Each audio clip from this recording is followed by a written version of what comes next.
Hey everybody, how's it going? It's a Daily Shooter, and today I want to talk about buying off-roster guns here in the state of California.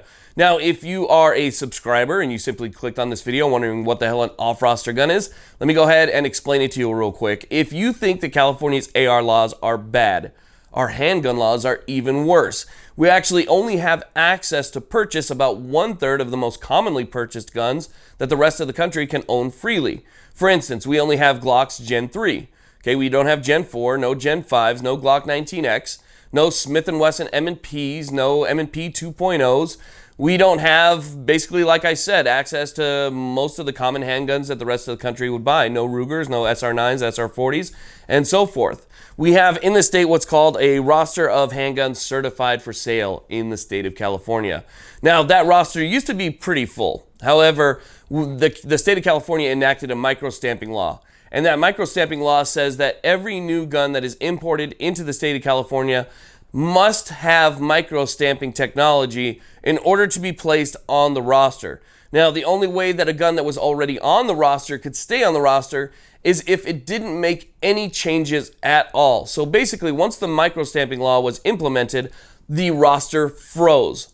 Okay, everything that was on there could stay on there as long as it didn't have any changes at all. No changes to the color, no changes to the spring, no changes to the trigger, no changes to the sight. It has to say exactly the way that it was when it was certified for sale on that roster. If it makes a change, it is taken off of the roster and considered no longer safe for sale in the state of California, which means that you can no longer import those guns back into the state. So what happened is that people that had already bought these guns that dropped off because they didn't have the micro stamping and they made changes, people that had already bought these guns have now what's called off-roster guns. They're no longer available for sale for importation into the state of California except for law enforcement, because apparently they're not safe for civilian use, but they're safe for law enforcement use, which makes absolutely no sense to me, but that's how the roster works. All right, now that I told you how the handgun roster works, let me explain to you how you can still buy off-roster guns. I have here a gun that I just picked up yesterday. It is a Smith & Wesson M P 9mm. This is not a rostered gun, meaning that it is not currently available for import into the state. Once it dropped off the list, it was no longer available, and the only way that you could get one is through private party transfer. That means somebody that already owned one had to want to sell it to either their FFL or sell it to me directly, in which case it would still have to go through an FFL. But in that case, it would be a private party transfer. Now, somebody could take this to a pawn shop. They could sell it to their FFL or whatever. The FFL could still turn it around and sell it to you because it is, still considered a transfer. It was not imported into the state. It was here and existing. The serial number existed in the state prior to when it fell off of the roster. Okay, so that's very important and something to consider. Now, there is a way, believe it or not, to get guns that were not available for importation after the roster had frozen. And those are guns like the new generation Glocks, the Glock 19X, and pretty much any other gun that a law enforcement officer could own. So let's say this. Let's say that an off-duty cop buys a gun. Okay, he wants the Glock 19X. He uses it for a little bit, and he just doesn't really like it. Whatever his reason is, he doesn't really like it. So he decides that he wants to sell it. Well, that is an off-roster gun that wasn't available for importation to a normal civilian. However, if a law enforcement officer buys it, he can then still sell it as long as it's not considered a straw purchase. He has to own it for a certain amount of time, and it can't just be something like where he brings one in, buys it, and then just sells it to you, because that would be a straw purchase, and he's going to get in trouble.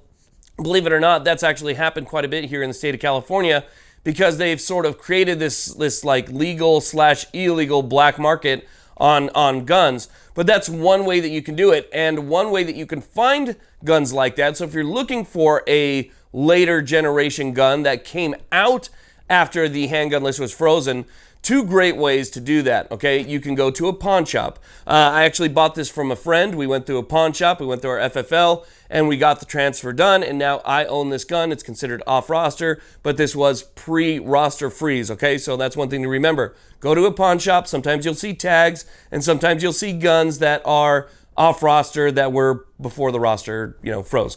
Those guns are typically going to be worth a little bit more money, and that's because they're just not available all the time. So you're going to pay a premium. I have no problem telling you right now, I paid $700 for this gun. Most people across the country would pay about half of that for the same exact gun. But since you can't find it in California, it's sort of like, what are you willing to pay for it? And I was willing to pay $700, especially to a friend, because, you know, you just kind of want to help out your friends, right? So if he needs the money and I want the gun, I have no problem paying a little bit extra. That's just kind of what friends do to help each other out. But talking about guns that came after the roster was frozen, so guns that are later model and later generation, get ready, you are going to pay a ton for them. Another great place to find them other than pawn shops is Arms List. If you guys are watching this video and you're not from California and you want a good chuckle, go ahead and go to Arms List and then just filter it. Click on California in the drop-down menu and then click on 9mm 45, you know, the handgun calibers, in order to sort through the different guns that are available and look for those guns that are later generations and see what people are selling them for. I have seen CZs for $2,000. I have seen Glock 19 generation or Glock 19X go for, what was the highest I've seen it go for is I think $1,500, and people are paying for it. And that's why I say it's sort of like a legal black market. It's legal because there is nothing illegal about buying a gun from somebody as long as you go through an FFL. And once the gun is in the state, it's been registered in the state, it's completely legal to resell to somebody else, and therefore you can do what you want with it, okay?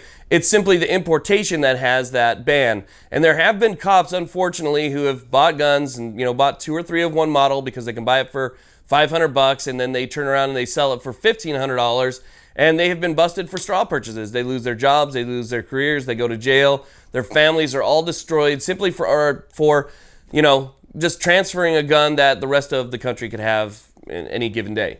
And so it's sad. I mean, lives have been ruined. Lives have been destroyed, all because of a roster that was and should not be in place. This is a 100% unconstitutional thing, and we have been fighting to overturn the roster for a long time. We are getting closer and closer. I think that it's coming because the more and more handguns that drop off, the more and more our rights are infringed.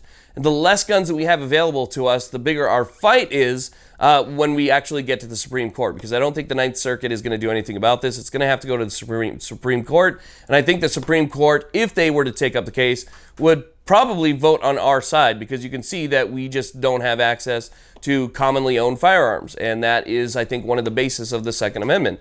You should have access to the most commonly used firearms, and that's something that us here in California don't have. So what I wanted to tell you was, yes, you can still buy off-roster guns like this M P 9 right here that were pre-ban, okay? You can still own these through private party transfers, FFLs, and if you get lucky enough to find one. But still, look at your pawn shops, my biggest clue to you guys.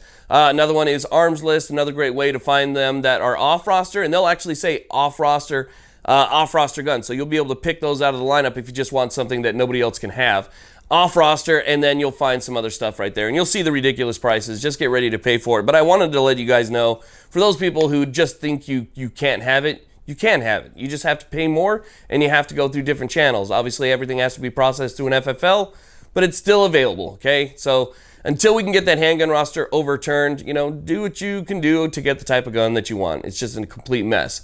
Anyway, thank you all very much for watching. I'm sorry if I depressed the rest of the country. It is an absolute hellhole, and we're doing our best to try and fight for our rights here in this state. Don't remember, vote June 5th, and vote whenever you can. It's the only way we're going to make change here in this state. Thank you all very much for watching. Please like, subscribe. Have a great day.